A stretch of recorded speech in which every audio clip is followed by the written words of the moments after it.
From theater schools to the Broadway stage, there are some rules that rarely change. To build myself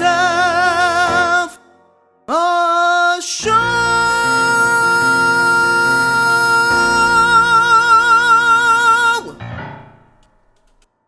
Hi, my name is Mateo Chavez Lewis, and welcome back to the channel.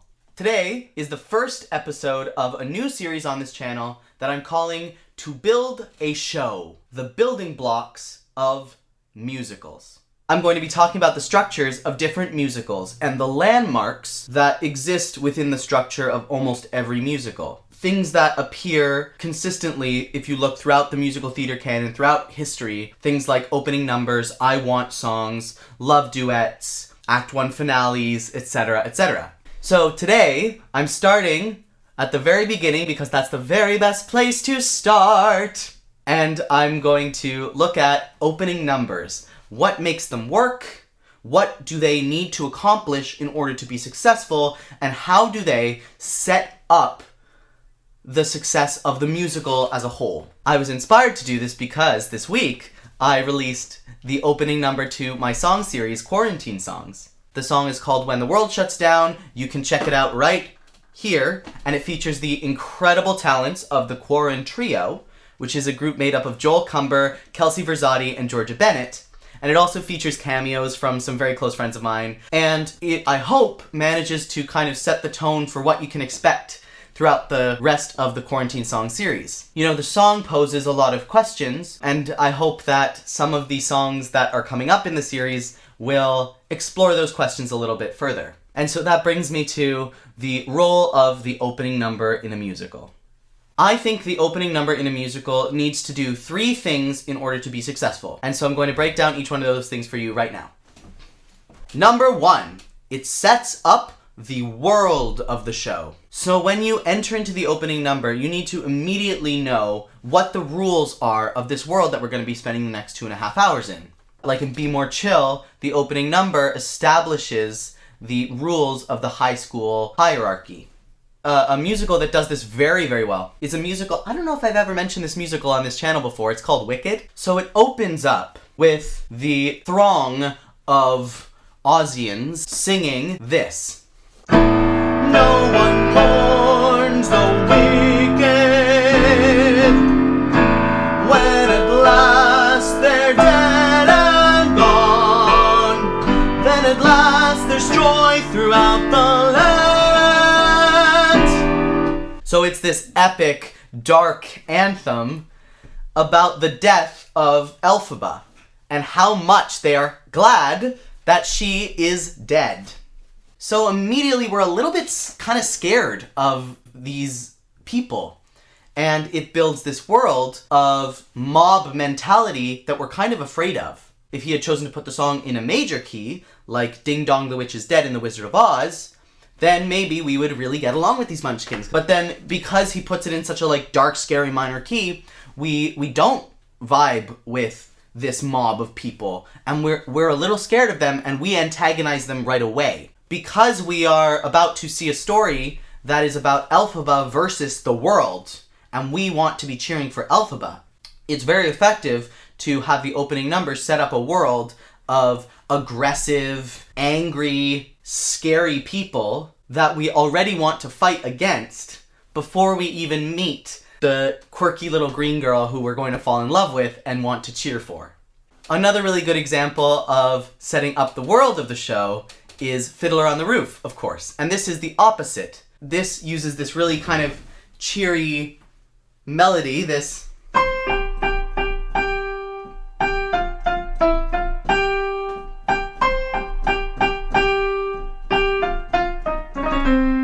It uses that melody throughout all of the opening number, which is tradition. This opening number spends 7 minutes building this community, explaining what every single person's role is within the community, showing us quirky little conversations that these people have with each other to make us really fall in love with the community as a whole. So it's the opposite of Wicked, where in Wicked we're afraid of the group, we're afraid of the world, which makes us cheer for a protagonist who goes against that world. But in Fiddler, tradition, the opening number, builds a world that we really want to be a part of and we are really, really excited to live in for 2 hours. And then when that world starts falling apart throughout the show, we understand how badly Tevye wants to keep that world intact, because that opening number did such a good job of making us fall in love with the world. So those are two opposing examples of really, really good world building in opening numbers of different musicals. Number 2, it sets up the tone of the show. There's the actual world in which the story takes place that needs to be set up, but we also need to set up, from the storyteller's perspective, how are we going to be telling this story? A really good example of this is, how does a bastard orphan, son of a whore and a Scotsman, dropped in the middle of a forgotten spot in the Caribbean by Providence, impoverished and squalor, grow up to be a hero and a scholar? Right off the bat, we are going to tell this story through rapping, and the opening number of that show tells you that right away. It would be much more confusing for the audience if there was a big, song and dance, cheesy 60s jazz number at the beginning, and then all of a sudden all the characters started rapping. The audience would be kind of thrown off. The opening number needs to set up the tone for the rest of the show. Another really good example of this that I love is Legally Blonde.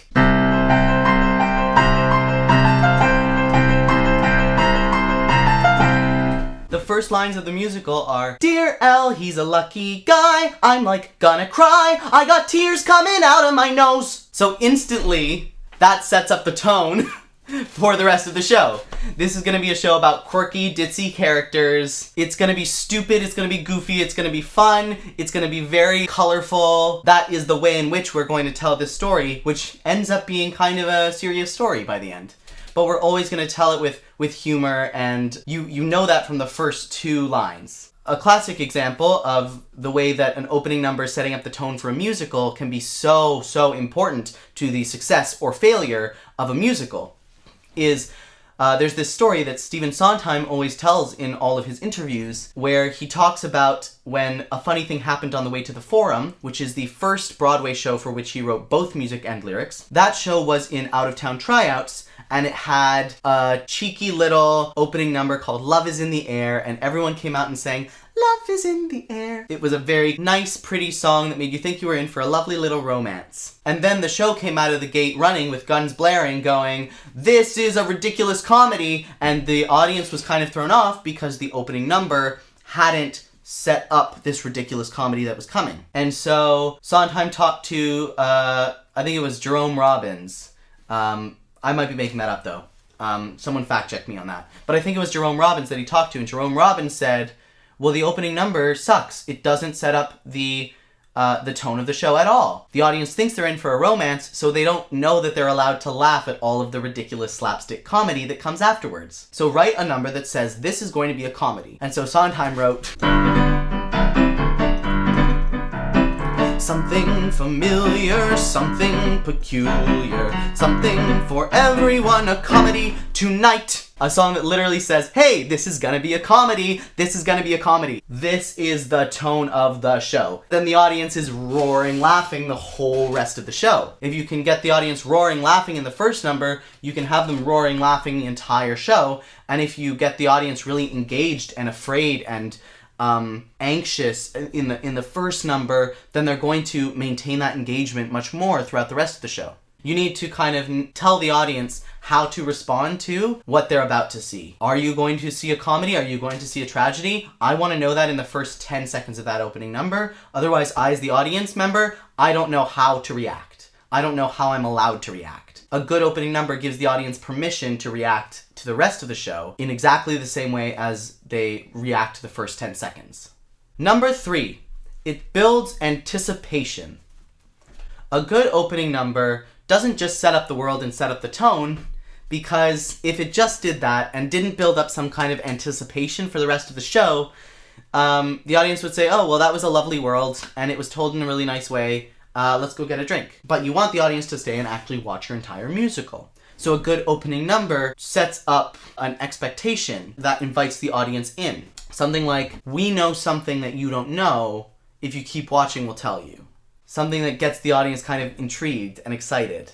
For example, Hamilton. How does a bastard orphan grow up to be a hero and a scholar? That's the first verse of the first song of that show. And it does a brilliant job because the audience goes, oh, I don't know. Let's find out. And then the musical spends the next 2.5 hours answering that one question. Same with Rent. How do you document real life when real life's getting more like fiction each day? Headlines, breadlines blow my mind, and now this deadline, eviction or pay. Rent. Those questions, asking questions in an opening number is so powerful. Eviction or pay rent. Which one are they gonna do? What's gonna happen? How do you document real life?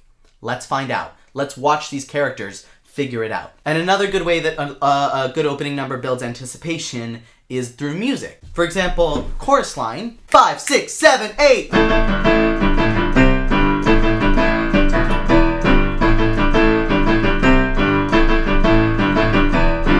That has such a rhythmic drive to it that musically, there's just a feeling of anticipation. So you can build anticipation by asking questions that you're going to answer throughout the course of the show, and you can also build anticipation by just using really energetic music to get the audience feeling energetic and engaged so that they are ready and willing to sit down for 2.5 hours and watch you tell the story you're telling.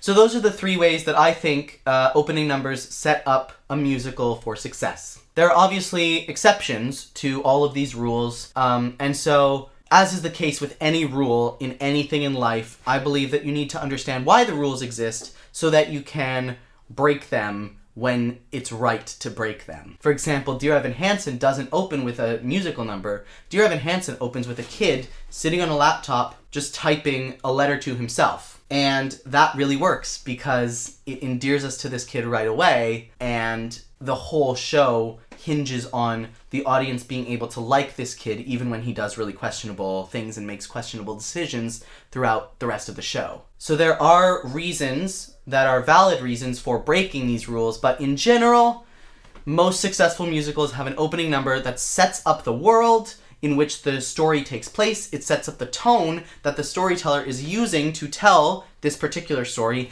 and it also builds anticipation on a physical, visceral level for the audience. If you like this new To Build a Show segment, let me know in the comments, and if you hate it, let me know as well, and then I'll never do it again, and I'll go right back to analyzing individual songs in music theater theory. Thank you very much again for watching. My name is Mateo Chavez Lewis, and this has been To Build a Show. To build myself a show.